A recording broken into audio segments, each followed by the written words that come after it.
दोस्तों अंकुश राजा का फिर यह गाना गर्दा मचाने वाला है। वैसे तो अंकुश राजा के कई गाने ब्लॉकबस्टर रहा है और फिर यह गाना धमाल मचाने वाला है।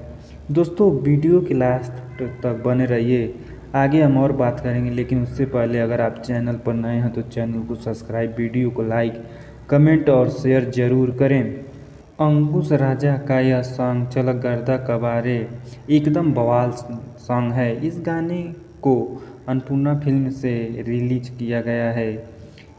इस गाने पर अब तक 8,72,950 व्यूज और 36,000 लाइक्स मिल चुके हैं। व्यूज तो बहुत अच्छा नहीं है, लेकिन फिर भी यह गाना बवाल मचाने वाला है।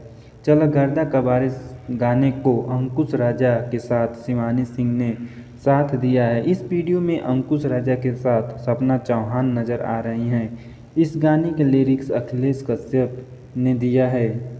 सरगम आकाश ने कंपोज किया है। म्यूजिक श्याम सुंदर और वीडियो को डायरेक्ट रवि पंडित ने किया है। दोस्तों पूरा वीडियो देखने के लिए धन्यवाद। मिलते हैं अगले वीडियो में। अगर आप अपने चैनल को प्रमोट करवाना चाहते हैं तो चैनल को सब्सक्राइब कर एक प्यारा सा कमेंट कर दें। हम आपके चैनल का लिंक डिस्क्रिप्शन में और कम्युनिटी पोस्ट कर देंगे।